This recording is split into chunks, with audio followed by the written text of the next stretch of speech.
ये वो दिन की बात है जब राकेश के सर पर फोटोग्राफर बनने का भूत सवार था।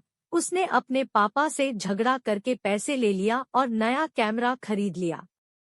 और उस समय में अपनी आसपास दिखती हुई हर एक चीज और मनुष्य, प्राणी वगैरह की फोटो खींचता रहता था और अपने आप को प्रोफेशनल फोटोग्राफर समझने लगा। लेकिन उसकी हालत तब खराब हुई जब उसके कैमरे में एक भयानक डराने वाला प्रेत कैद हुआ। पहले तो उसे लगा कि ये सिर्फ ब्लैक वाइट फोटो है, लेकिन जब ध्यान से देखा तो उसके रोंगटे खड़े हो गए, क्योंकि उसमें उसे कुछ अच्छी सी दो आंखें दिख रही थी और वो आंखें गुस्से से उसके कैमरे के सामने देख रही थी।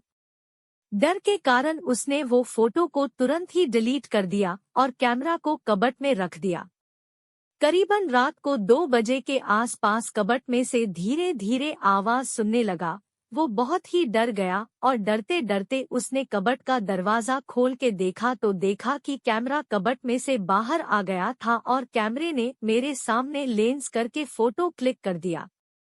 ये एक बहुत ही डराने वाली घटना थी। वो तुरंत ही भाग के अपने रूम से बाहर निकल गया और घर के सारे सदस्यों को जगा दिया। ये पूरी घटना सुन के उसके पापा उसके रूम में गए और कैमरा चेक करने लगे, लेकिन मेरा कोई भी फोटो दिखाई नहीं दिया। पापा ने ये देखकर मुझे कहा कि ये सिर्फ तेरा भ्रम है। मुझे भी लगा कि ये मेरा भ्रम ही है।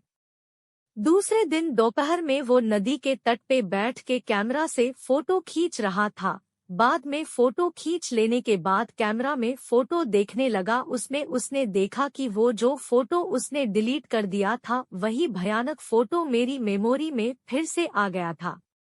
उसे देखकर वो बहुत ही डर गया और तुरंत ही उसी फोटो को फिर से डिलीट कर दिया। जब उसने बाकी के फोटो देखा तो उसके पैर थर थर कांपने लगे। आप सोच भी नहीं पाएंगे कि उसमें क्या था। ये वही फोटो थे जिसके बारे में उसने अपने पापा से बात की थी, और वही फोटो में उसके पीछे लाल रंग की आंखें वाला प्रेत खड़ा था। इस टाइम पे उसने वो फोटो डिलीट नहीं किया, लेकिन इसके अलावा बाकी के सारे फोटो डिलीट कर दिए और तुरंत ही कैमरा लेके सीधा पापा को दिखाने के लिए गया। लेकिन आश्चर्य की बात तो यह थी कि जब उसने पापा को कैमरे की मेमोरी दिखाई तो वह पूरी तरह से खाली थी। उस दिन उसके पापा उस पे काफी गुस्सा हुए और उससे बोले, तुझे ये कैमरा पसंद नहीं है तो इसे फेंक दे या फिर बेच दे, लेकिन ऐसी बेवकूफ वाली बातें लेकर मेरे पास मत आ। दूसरे दिन रात को फिर से उसके साथ डर का आतंक शुरू हो गया। अब तो धीरे धीरे बंद कबर्ड में से फोटो क्लिक की आवाज आने लगी। उसे पता था कि ये कोई उसका भ्रम नहीं है, क्योंकि वो परलौकिक घटनाओं को नहीं मानने वाला एक संपूर्ण नास्तिक मानस था। सुबह उसने हिम्मत करके कैमरा बाहर निकाला और फिर से मेमोरी देखने लगा। उसमें कोई भी भूत का फोटो नहीं था, लेकिन एक काली फ्रेम वाला फोटो मिला जिसमें लिखा था कि मुझको कैद करने यानी भूत को कैद करने की उसकी सजा, तुझे तेरी जान देनी पड़ेगी। ये फोटो देखकर उसके तो होश ही उड़ गए। उसकी धड़कन एकदम से ही बढ़ गई। उसे ये भी पता था कि ये धमकी वाला फोटो अगर किसी को दिखाने के लिए भी जाऊंगा उससे पहले मेमोरी से डिलीट हो जाएगा। 45,000 में खरीदा हुआ कैमरा मैंने 20,000 में बेच दिया।